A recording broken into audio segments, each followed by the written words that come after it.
इस वक्त पाकिस्तान बड़े मुश्किल वक्त में है।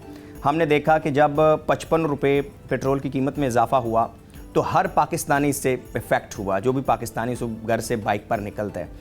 अब आप क्या देख रहे हैं कि आइंदा आने वाले दिनों में जो सिर्फ पाकिस्तान नहीं बल्कि तमाम ऑयल इंपोर्टिंग कंट्रीज़ बड़े मुतासर हो रहे हैं। तो ये जो पेट्रोल की प्राइस है, क्योंकि हमने देखा कि लेवी नहीं बढ़ रही, लेवी उसी जगह है, बल्कि उसको बढ़ाया गया, उसको कम नहीं किया गया। हाई ऑक्टेन तो 550 से भी ऊपर चला गया। तो क्या आप देख रहे हैं कि कौन से चैलेंजेस हो सकते हैं? पेट्रोल की प्राइस क्या 400-300 प्लस जाते हुए देख रहे हैं आप? आपने सही कहा कि सिर्फ पाकिस्तान ही नहीं बल्कि पूरी दुनिया जो है वो इस वक्त डिफ़िकल्टी में है।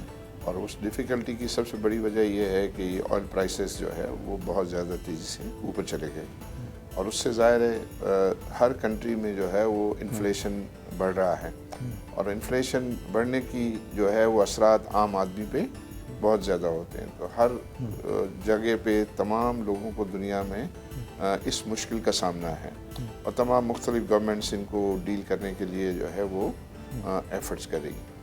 पाकिस्तान में जो पेट्रोलियम की प्राइसेस रिवाइज़ की गई, बढ़ाई गई, वो आई थिंक जितनी इंटरनेशनल मार्केट में बढ़ी उतना नहीं बढ़ाया उन्होंने।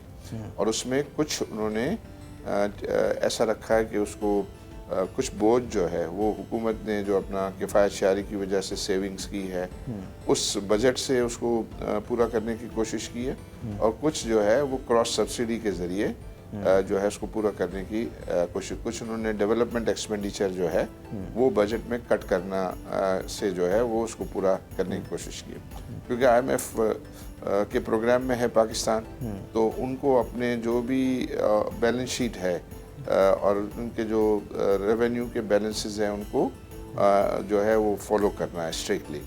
तो उसमें रहते हुए ये चीज़ जो है की गई। अब जब 2 रिव्यू हो गए हैं और उन्होंने 55 रुपीज़ इंक्रीज पे जो है ही अपना पेट्रोल की प्राइस रखी है, मैं समझता हूँ कि अब जो है वो इसमें और मज़ीद जो है वो इजाफा हो गया है। तो उस नुकसान में, क्योंकि उन्होंने कहा कि भाई कोई अबाउट 69 बिलियन रुपीज़ जो है गवर्नमेंट को जो है वो सब्सिडाइज करना पड़ा है, जो पूरी प्राइस उन्होंने पास ऑन नहीं की है जो इंटरनेशनल मार्केट में है। तो अब वो ज़्यादा सस्टेनेबल नहीं है मेरी नज़र में और गवर्नमेंट को जो है वो कुछ न कुछ ऐसे इक़दाम करने पड़ेंगे कि जिसकी वजह से ये इसका कुछ हिस्सा और जो है वो ट्रांसफ़र हो सके, वो पास ऑन हो सके। अब इसमें जो 2 जगहों पर हाई ऑक्टेन पे उन्होंने जो है वो ज़्यादा प्राइसेस बढ़ाकर वो कोशिश की है कि वो उसको क्रॉस सब्सिडी में इस्तेमाल करें। इसी तरह एविएशन फ्यूल जो है, एविएशन फ्यूल पे भी बहुत ज़्यादा उन्होंने प्राइस बढ़ा दी और उसमें मैं समझता हूँ कि उनकी गलतफहमी है। वो ये समझते हैं कि भाई ये कोई आम आदमी इसको इस्तेमाल नहीं करता। तो मुझे नहीं लगता कि ये इतने एविएशन फ्यूल को जो है वो बढ़ाने से ये फिर लोगों के लिए एयर ट्रैवलिंग अफोर्डेबल नहीं रहेगी और चूंकि इंटरनेशनल लेवल पे फिर ये एयरलाइंस जो है वो कॉम्पिटिटिव नहीं रहेंगी, क्योंकि वो इंटरनेशनली जो एयरलाइंस हैं उनके लिए फ्यूल इतना महंगा नहीं है जितना पाकिस्तान में है। पाकिस्तान में बहुत ज़्यादा। पाकिस्तान के लिए जो है वो बहुत क्रिटिकल है कि ये कॉन्फ्लिक्ट जो है वो जल्द अज जल्द ख़त्म हो और जल्द अज जल्द ख़त्म हो ताकि मार्केट्स जो हैं वो नॉर्मल आ जाएं। अगर ये और ज़्यादा एक्सटेंड होता है तो पाकिस्तान के लिए जो है वो मुश्किलात बढ़ेंगी और आम लोगों के लिए मुश्किलात बढ़ेंगी। एविएशन का आपने बताया कि एविएशन का फ्यूल अगर बढ़ाया गया है तो तकरीबन कितना फेयर में फ़र्क आएगा? देखिए, ये कोई एविएशन का जो है वो 150% उन्होंने बढ़ा दिया, हालांकि इतनी जो है वो प्राइस बढ़ी नहीं है। तो 150% जो है वो बढ़ाने की वजह से जो फेयर जो है, मुझे ये लग रहा है कि करीबन ये 60-70-80% के करीब जो है वो फेयर बढ़ जाएंगे। पेट्रोल के फ्यूल के अलावा और कौन सा बहरान हो सकता है, जैसे बिजली, गैस और आपका चूँकि फर्टिलाइज़र से भी ताल्लुक़ है, तो क्या इस तरह के बहरान भी आगे हो सकते हैं आने वाले दिनों में? पाकिस्तान आई बिलीव कि बिजली में और गैस में कंपैरेटिवली वेल पोजीशन है, चूँकि हमारे पिछले पीरियड के अंदर जो है वो क्लीन एनर्जी में अच्छा खासा जो है सोलर और विंड पावर में अच्छा खासा जो है वो इन्वेस्टमेंट हुई है और कैपेसिटीज़ जो है वो बढ़ी हैं। तो उसकी वजह से हमारी डिपेंडेंस जो है of power production on petroleum जो है वो काफ़ी कम हो गई है। तो वहाँ हम आई थिंक बेटर प्लेस्ड है, और थोड़ी सी अगर हम सेविंग करें और थोड़ी सी लोड शेडिंग करें तो हम वहाँ उसको अच्छा तरीके से डील कर सकते हैं। इसी तरह गैस की अवेलेबिलिटी भी हम देख रहे थे कि ये जो RLNG जो था वो हमारे पास सरप्लस था, तो उसमें कुछ शॉर्टेजेस होंगी, और अब चूंकि गर्मियों का मौसम होगा तो फिर ये है कि गैस की ज़रा खपत में भी जो है कंपैरेटिवली कम होती है। तो वहाँ भी इतना इशू, मेन इशू हमारा पेट्रोल का है।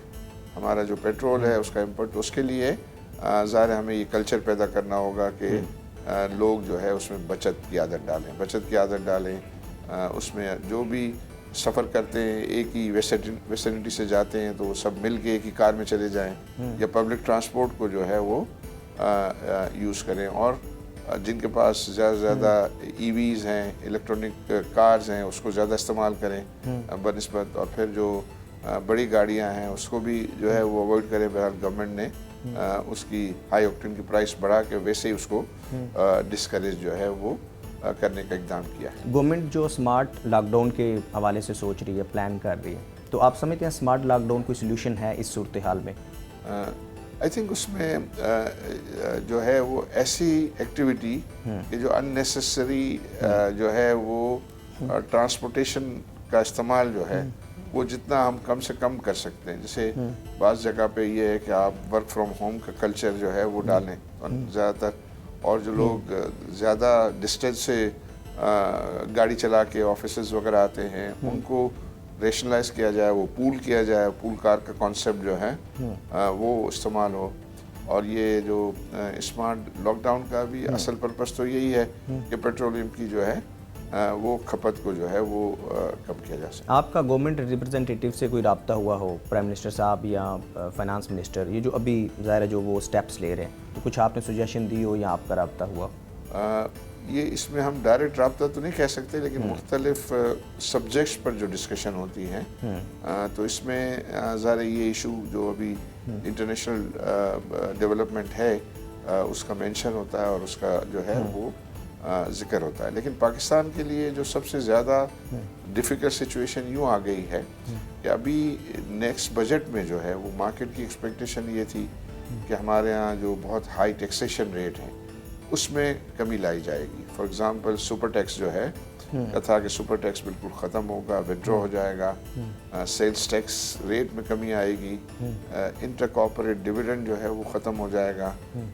चूँकि पाकिस्तान में नई इन्वेस्टमेंट नहीं आ रही है, तो नई इन्वेस्टमेंट इसलिए नहीं आ रही है कि यहाँ टैक्स रेट्स बहुत ज़्यादा हैं, यहाँ एनर्जी प्राइस जो है वो ज़्यादा है, तो कॉस्ट ऑफ प्रोडक्शन जो है वो ज़्यादा है, तो इस वजह से लोग जो है इसको इतना कोई proper profitable investment destination Pakistan को नहीं समझते। तो हम ये है कि कुछ पीरियड जब अच्छा होता है तो हम इनडिसिप्लिन हो जाते हैं, और हम इनडिसिप्लिन हो जाते हैं तो फिर उसमें डिक्लाइन आता है। तो वो जो आप इशारा कर रहे हैं जिसकी तरफ के बूम एंड बस साइकिल चलता है कि कुछ अर्सा जो है चीज़ें अच्छी होती है फिर वो डिक्लाइन कर जाती हैं, तो उसके लिए बहुत ज़रूरी है कि आपको इकोनॉमिक मैनेजमेंट में डिसिप्लिन हो।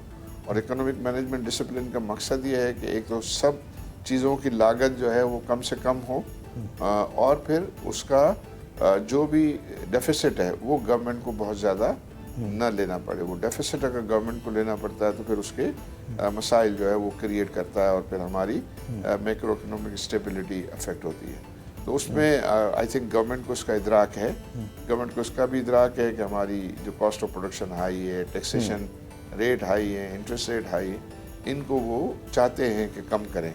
और इसमें डेफिनेटली IMF क्योंकि प्रोग्राम में है तो वो IMF की उस पर सुपरविजन है, और वो IMF को भी जो है वो ऑन बोर्ड करना पड़ता है, और IMF इस चीज़ को ख्याल करता है कि इनकी जो गवर्नमेंट की जो है इकोनॉमिक मैनेजमेंट डिसिप्लिन है।